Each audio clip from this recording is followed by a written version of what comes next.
So today is September 15th, and this is when we do our first round of cover crop. And that's some of the stuff that we feed to our rabbits first thing in the season.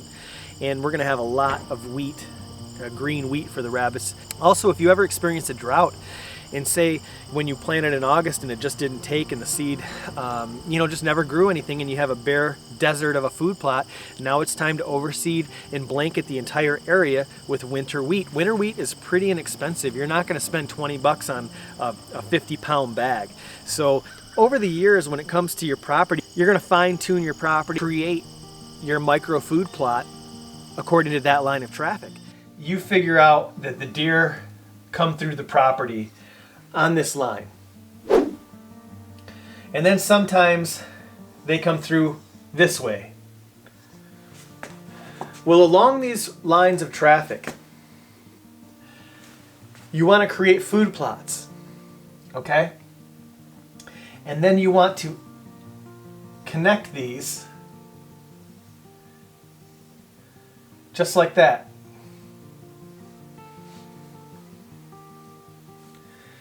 And you've created a property where deer feel safe.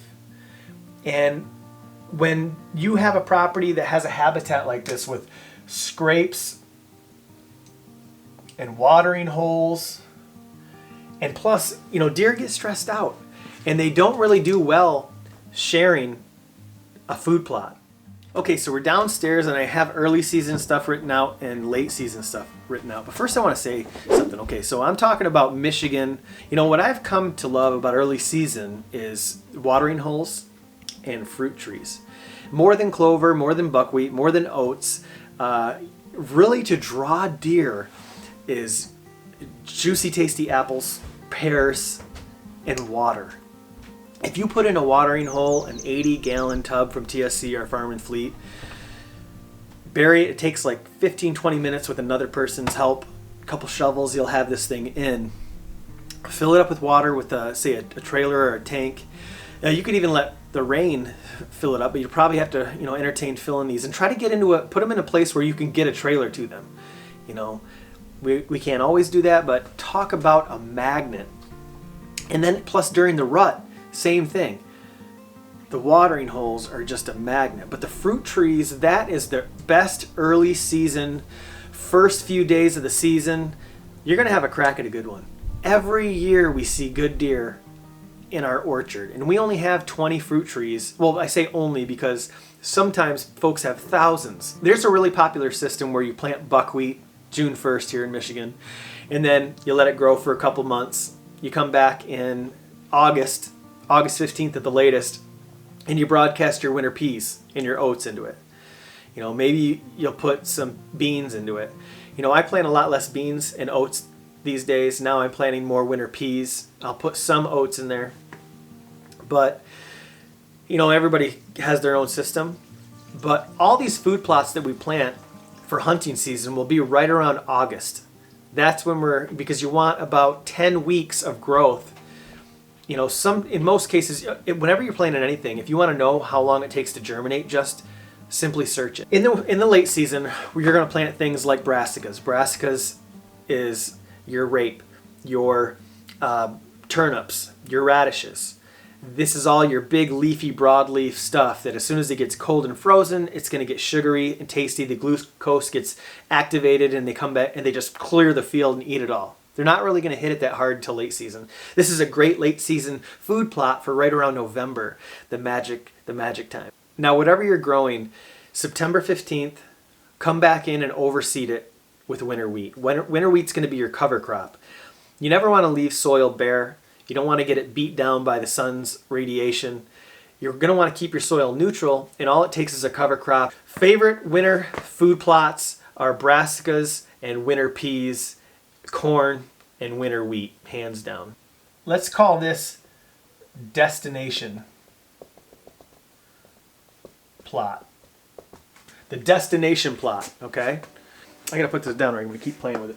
Now you're really gonna have to try to bear with me, and we're just gonna try to make an example. Say our house is over here and we have this trail and it goes all the way around our property line. And over the years, we've spent lots of time trying to clear our own trail so we can make it around our property, and we're brushing in. We're just hinge cutting as much as we can. We're putting in, say, Norway spruces, a spruce line. Say we're putting in some switchgrass, maybe some eastern pines over here, some conifers. Say we have, I don't know, an orchard. Really, you can just mix it up, okay? So around the border. But then what are we going to do? We're also going to create a trail. We want a trail around our property, if possible. That way we can get in and get out when we need to. We can plant. We're going to have to, take our tractor or take our quad to plant these food plots. One of the best examples I've ever heard is a wagon wheel. A wagon wheel is something that you don't necessarily have to make it round. It could be oval, but really it's just a destination plot in the middle. And this could be, it could be split in half, where half of it's brassicas and the other half is winter peas, like we talked about. And then every year you just switch them to avoid soil trouble. You can keep everything neutral, and you can rotate your crops by just changing your winter peas over to your brassica side, brassica over to your peas side. So we have our big food plot. Maybe that food plot's a soybean plot if it's big enough. It's up to you, okay? Maybe it's corn. So we could do corn up here. Now what we'll do is we'll peel off this, and we'll make another smaller food plot. We'll make another plot over here. Another plot over here. And you could even make another plot. And you can connect these. Okay? And you have your trails.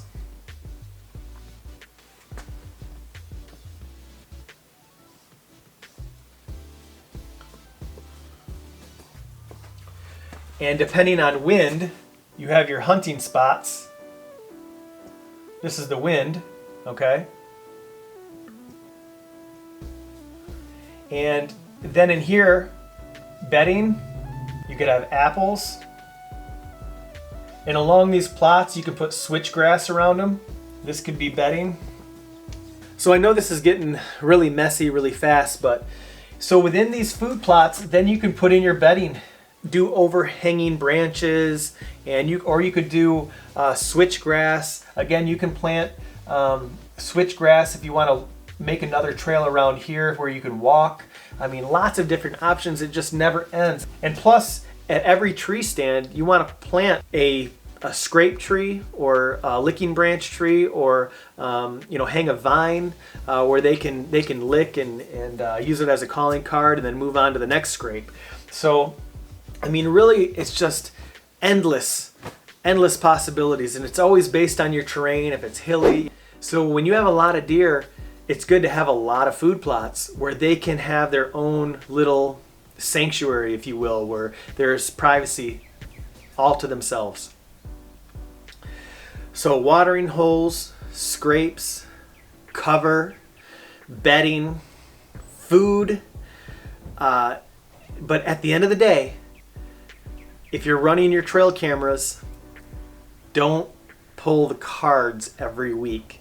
Wait for rain. Pull them at least every other week. Every 2 weeks, pull those cards. Pressure is the biggest property killer. And it's kind of a catch-22 because you've worked it and you want to enjoy, but you can't, because if you were to go in and walk the property, you're just going to educate the deer, and they're not going to come back until nighttime when they know you're not around, because you're only coming out there during the day.